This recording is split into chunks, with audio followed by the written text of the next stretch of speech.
어느 목사님이 미국으로 유학 가려고 공부 중에 있습니다. 이제 1년 동안 토플을 하고 1년 후에 유학을 가려고 하는데 갑자기 어머니가 돌아가셨습니다. 그래서 어머니 장례를 치르고 그리고 준비하다가 보니 한 5년이라는 세월이 지나갔습니다.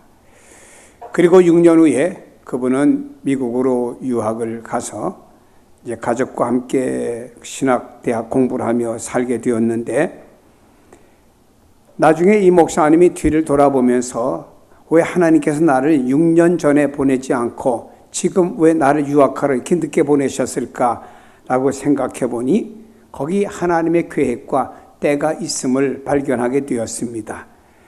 만일에 6년 전에 왔다고 하면은 미국은 아이가 13세 이하면 집에 혼자 둘 수 없습니다. 그럼 13세 이하인 아이를 집에 홀로 두고 부모님들이 학교 가면은 옆집이가 신고합니다. 저 집엔 아이들만 두고 부모가 외출했다고. 그렇게 되면은 경찰이 와서 보고 어린 아이들은 보호소로 데려가고 그리고 부모는 추방을 시킵니다. 이렇게 되다 보니 이런 상황에서 이 가정이 공부를 제대로 할 수가 있겠습니까? 할 수 없잖아요. 그래서 하나님께서 6년 뒤에 보내셔서 지금은 아이들이 13세 이상 됐고 또 아이들이 한국어도 좀 하고 영어도 배우니 두 가지 언어를 잘 능숙하게 할 수 있으므로 좋은 때에 하나님 보내주셨다라고 생각을 했습니다. 그리고 6년 전에 보내주었으면 교회에서 공부할 수 있는 재정은 도와주는데 생활비가 또 문제입니다. 그러나 6년 후가 됨으로 인해서 여기 생활비까지 다 해결받는 이런 기회가 되게 되었습니다. 목사님은 뒤를 돌아다보면서 이렇게 되어지는 과정 속에서 하나님께서 적절한 때, 하나님이 원하시는 때에 나를 보냈고 공부하도록 만들어 주셨구나 하는 것을 느끼고 고백하게 되었습니다. 모든 것은 다 때가 있습니다. 특별히 하나님의 사람들은 하나님의 시간에 의해서 움직여집니다. 내 시간이 아닙니다. 하나님의 시간입니다. 그것은 일이든지 약속이든지 기도의 응답이든지 장차 주님이 땅에 재림하시는 모든 것도 하나님의 시간에 의해서 움직여진다고 하는 것을 볼 수가 있습니다. 오늘 하나님께서 우리에게 이렇게 말씀하고 있습니다.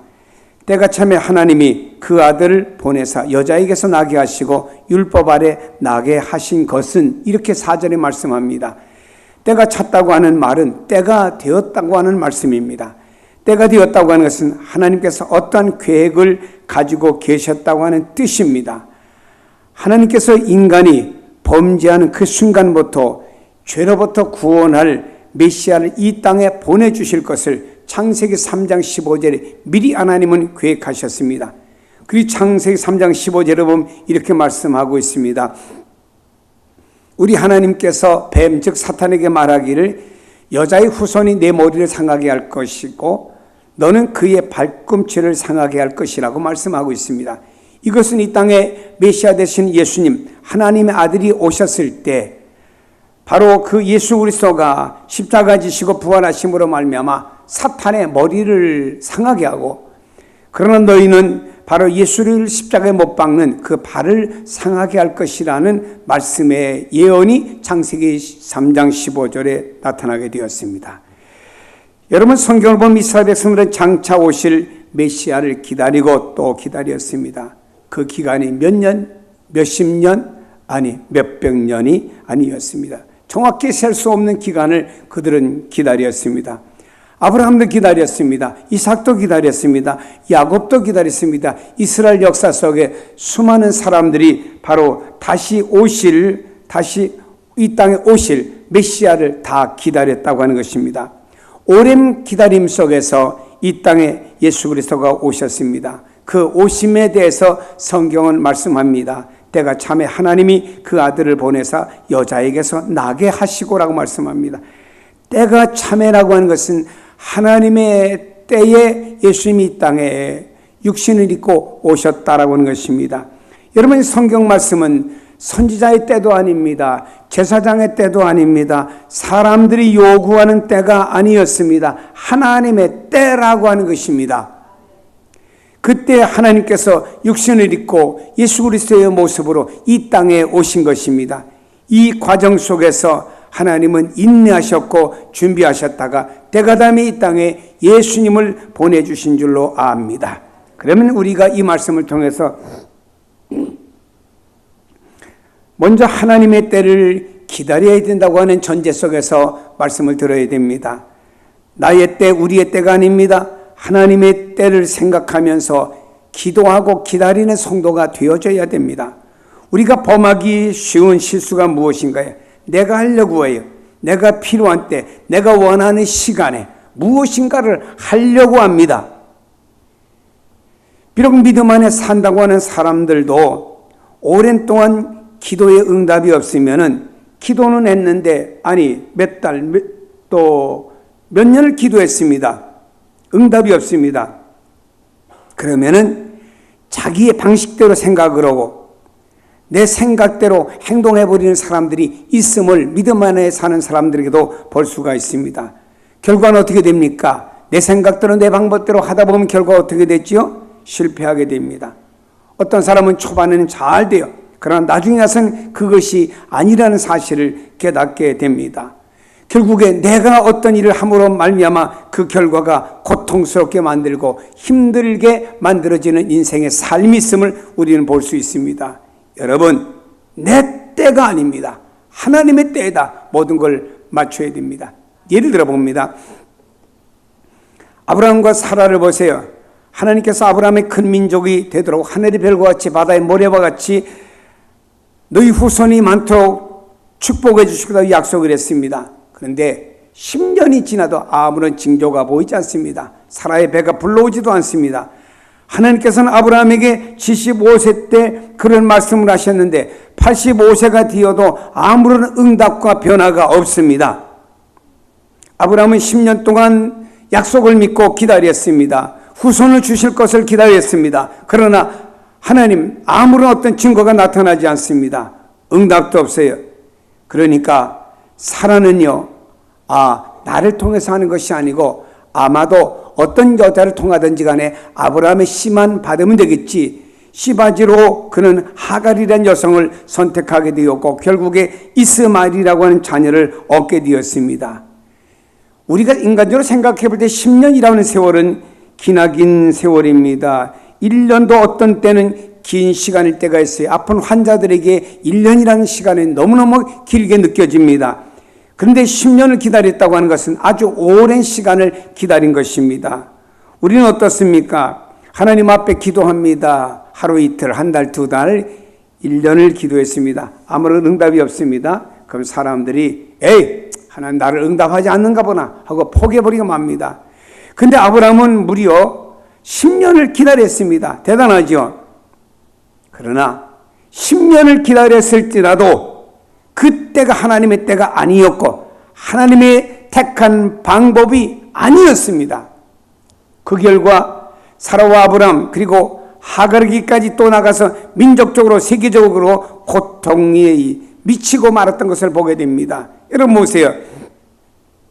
아브라함을 통해서 이삭이 나왔습니다. 그리고 하갈을 통해서 아브라함을 통해서 이삭 그리고 하갈을 통해 이스마엘을 낳지 않습니까?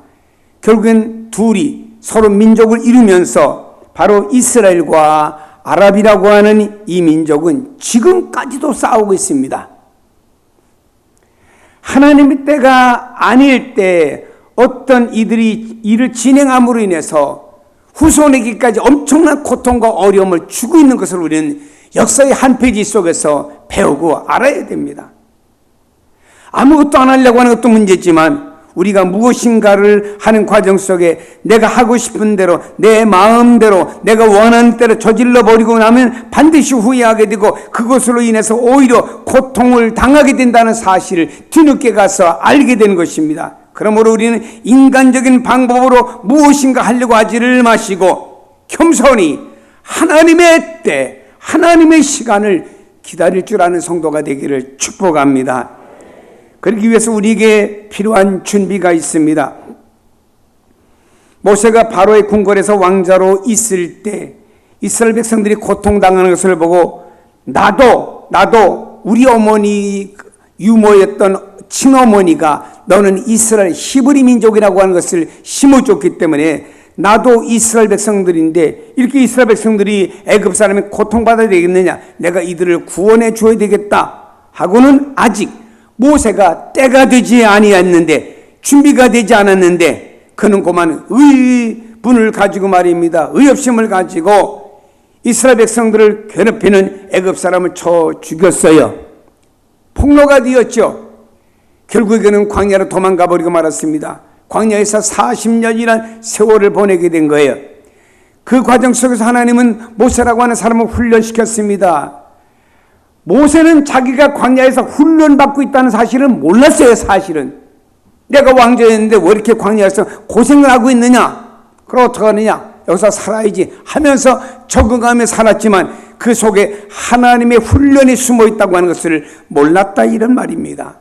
결국에 그는 왕궁에서 40년, 그는 미디안 광야에서 40년, 더 80년을 준비한 다음에 그 다음에 모세야 하는 음성이 하나님으로부터 들려지게 된 것입니다. 여러분, 모세는 40년 되면서 의부심을 가지고 내가 이 나라와 이 민족으로서 뭔가 하겠다고 행동했으나 그는 그때가 아니었습니다. 그리고 또 광야에서 40년 훈련받는 기간이 있었지만 그때도 모세는 자기가 하나님으로부터 훈련받는다는 사실을 몰랐습니다. 그러나 다 준비되고 난 다음에 하나님께서는 모세를 불러서 이스라엘 백성의 구원자로 그를 사용한 줄로 믿습니다. 준비의 과정이 필요합니다. 내가 하나님께 약속을 받고 하나님의 나라를 위해 쓰임받기로 작정한다고 헌신했다고 봅시다. 그래도 우리는 준비를 해야 됩니다. 우리 믿음의 사람들에게는 기도의 준비가 있어야 됩니다. 말씀의 준비가 있어야 됩니다. 영성의 준비가 있어야 됩니다. 지식과 은사를 통한 실력을 준비해야 됩니다. 어떤 분이 선교사로 나간다고 하면 그냥 나가는 것이 아니에요. 선교사로 나가기 위해서는 언어를 준비해야 됩니다. 그리고 모든 환경을 준비한 다음에 그분이 선교사로 나가지요. 그 준비는 믿음을 잃어버리지 않고 비전을 바라보며 가는 것입니다. 내가 해야 될 일은 믿음으로 최선을 다하는 것입니다. 영적이든 육적이든 실력을 쌓아가는 것입니다. 내가 주어진 영역에서 내가 가장 잘할 수 있도록 노력하고 또 노력해야 됩니다. 여러분, 인간이 준비할 건 준비할 때 하나님의 놀라운 역사가 임합니다. 성경에 또한 예를 봅니다. 요셉이라고 하는 사람은 억울하게 애굽에 갔습니다. 노예 생활을 했습니다. 또 나중에는 감옥까지 가게 되었습니다. 그의 삶은 오르락내리락하는 삶이 되었습니다마는 그는 하나님 앞에서 그 성실한 삶을 살아간 것은 변함이 없었습니다. 그러나 그 안에는 주어진 꿈을 버리지 않았습니다. 하나님께서 나를 위해서 준비하신 비전이 있는데 그는 가슴에 안았습니다. 그리고 오늘 하루하루에 자기의 주어진 삶을 최선을 다해 살아갔습니다. 하나님께서는 요셉이 인격적으로 준비되었고 성실함으로 준비되었고 여러 가지 준비가 된 다음에 그를 애굽의 국무총리 자리에 앉혔다라고 하는 것입니다. 하나님께서는 준비된 사람을 사용하십니다. 성도 여러분이요, 영적으로 준비하시기 바랍니다. 여러분 삶에도 준비하는 성도가 되기를 축복합니다. 그런데 하나님께서는 때로는 환경을 사용하시는 모습을 볼 수가 있습니다. 여러분, 애굽에 있던 이스라엘 백성들을 출애굽시키는 과정을 보세요. 애굽이라고 하는 그 나라에는 말입니다, 요셉을 알지 못하는 왕조에 의해서 결국에 어려운 통치가 이루어지게 되었습니다.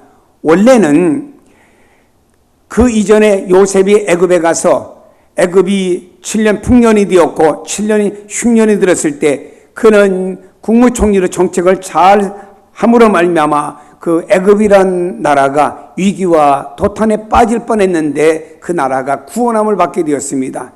너무너무 고마워서 애굽에서는 이 요셉과 그의 가족을 그곳에 고센이라는 좋은 기름진 땅으로 이민시켜서 히브리 땅이 아닌 애굽 땅 기름진 곳에 그들이 살게 되었습니다. 그때 왕조는 바로 힉소스 왕조였습니다.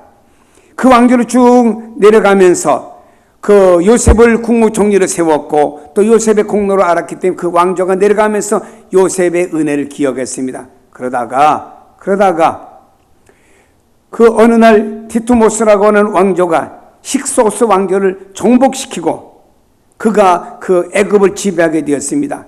그런 말하면 디투모스 왕조는 여기 있는 요셉이라고 하는 역사 속의 인물을 모르게 되었습니다. 그래서 이스라엘 백성들을 배척합니다. 심지어는 나중에 와서는 이스라엘 백성을 노예로 삼았습니다. 모세가 태어났을 때는 이스라엘 백성이 바로 디투모스 왕조에 의해서 큰 고통을 겪을 때 모세가 태어났지요. 너무나 이스라엘 백성들이 고통스러우니까 하나님 앞에 부르짖기를 시작했습니다. 그러나 하나님께서는 왕궁에서 40년, 광야에서 40년 준비시켰던 모세를 보내서 이스라엘 백성들이 더 이상 이 땅에 못 살겠습니다. 하나님 우리에게 구원의 은총을 베풀어 달라고 부르짖는 그 타임에 하나님께서는 그렇게 준비해놓은 환경 속에서 그렇게 부르짖는 이스라엘 백성들의 구원을 갈망하고 열망하는 그런 환경 속에 여기 있는 모세를 보내서 구원의 역사를 이루게 되었다라고 하는 것입니다. 하나님은 환경을 사용하시는 하나님, 환경의 때가 될 때 하나님의 역사를 이루음을 볼 수가 있습니다. 또한 말씀을 봅니다. 예수님의 탄생을 봅니다. 예수님의 탄생에 바로 그 때 하나님의 의지의 때이기도 하고 환경적으로 완전히 준비되었을 때 예수님을 이 땅에 보내주셨습니다. 예수님이 탄생하시고 또 예수님께서 오셔서 사역하시는 그 시대에 보면요, 하나님이 적절한 때를 환경을 준비해 주신 것을 볼 수 있습니다. 예수님께서 오신 그 시기에 이 세상에는요, 주님을 맞이할 수 있는 준비를 온전히 갖추어진 시점에 예수님을 보내주셨습니다. 예수님이 탄생하셨을 때 유대교는 흩어졌습니다. 흩어진 유태인들이 있습니다. 이 유태인들을 가리켜 디아스포라라고 부릅니다. 이들은 어느 나라로 흩어졌든지 간에 유일신 하나님에 대한 믿음을 가지고 유일신에 대한 그 신앙을 전파했습니다. 그래서 율법이 이스라엘뿐만 아니고 주변 나라까지 쫙 퍼져나가게 되었습니다. 곳곳에 해당이 지어지며 그 해당 속에서 유대인 중심으로 예배가 드려지게 되었습니다. 그리고 그 당시에는 헬라 문화가 통용되던 시대입니다. 물론 지배는 로마가 지배를 했으나 문화와 언어는 헬라가 바로 문화와 언어를 지배했습니다. 그러다 보니까 이 중동과 그리고 또 유럽의 일부 지역들이 누구에 의해서 헬라 문화와 그리고 헬라어가 공용어로 되었습니다. 이때 주님 오셨습니다. 그리고 정치적으로 볼 때는 팍스 로마나 평화 모든 길이 로마로 연결되게 되었습니다. 그래서 그런 말 있죠. 모든 길은 로마로 통한다 하는 말이 있듯이 로마로 모든 길이 통하게 되었습니다. 이러다 보니까는 로마를 통해서 유럽의 복음이 확산되어 전 세계로 나가기 쉬웠지요. 언어는 하나였고 또 여러분 흩어진 유대인들이 바로 곳곳에 회당을 세웠죠. 이런 상황이 환경의 준비가 된 다음에 주님이 오셔도 주님을 받아들일 만한 환경이 준비된 다음에 예수 그리스도를 이 땅에 하나님 보내주셨고, 그리고 여러분요 그 로마를 중심해서 또 단일화된 헬라어를 가지고 복음이 주님의 제자들을 통해서 쫙 확산되고 전해진 줄로 믿기를 바랍니다. 여러분 이때 또 로마는 어떻게 됐습니까? 로마라는 나라는 정치적으로는요 참 이 나라가 살기 좋고 평화로운 나라와 같이 불안했는데 로마가 왠지 불안한 때였습니다. 이러다 보니까 이들이 뭔가 필요한 건 다 있는데 불안합니다. 요즘 우리나라를 보세요. 옛날보다 살기가 얼마나 좋습니까? 근데 사람들의 마음은 공허합니다. 그래서 요즘 공허한 이런 사람들이 필요한 것은 복음밖에 없고 복음이 그들의 공허한 영혼을 채워주는 줄로 믿습니다. 근데 여러분 로마 사람들이 이렇게 뭔가 공허한 가운데 있을 때 복음이 그 로마 사람들에 들어가기 쉬웠고 더더군다나 로마는 도덕적 퇴폐 현상이 일어나기 시작했습니다. 풍부한 물질과 노예제도 그리고 음란한 생활 이런 여러 가지 문제가 나타나면서 도덕적인 문제에 빠지기 시작했고 이 위기에서 헬라의 종교와 문명은 아무런 영향을 주지 못했으며 점점점 나라만 부패하여져 갈 뿐입니다. 이때 하나님께서 아들을 보내셨죠. 때가 참에 하는 그 아들을 보내사 여자에게서 나게 하시고 라고 말씀을 합니다. 사랑하는 여러분, 주님은 하나님의 때가 참에 오셨습니다.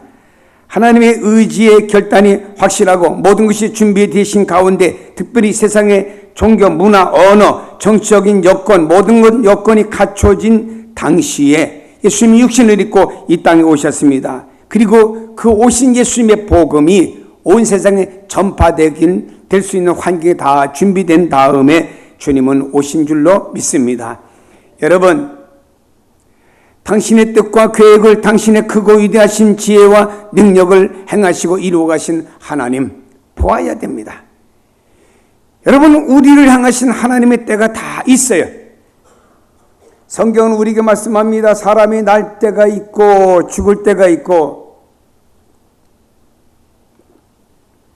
집을 세울 때가 있고 또 다시 헐어버리고 재건할 때가 있고 모든 것이 심을 때가 있고 뽑을 때가 있고 주술 때가 있고 다 때가 있다고 그랬습니다. 하나님이 우리를 향하신 때가 있는 것을 믿으시기를 바랍니다. 현대인들은 자기가 머리가 좋고 자기 판단과 기준과 자기 환경 속에서 뭔가 결정하고 나감으로 인해서 하나님이 원하는 방향이 아니고 하나님이 주시고자 하는 때와 빗나가게 될 때 그 삶은 결국에 고통과 좌절 속에 빠질 수밖에 없다고 하는 것입니다. 하나님이 우리를 향하신 때가 있습니다.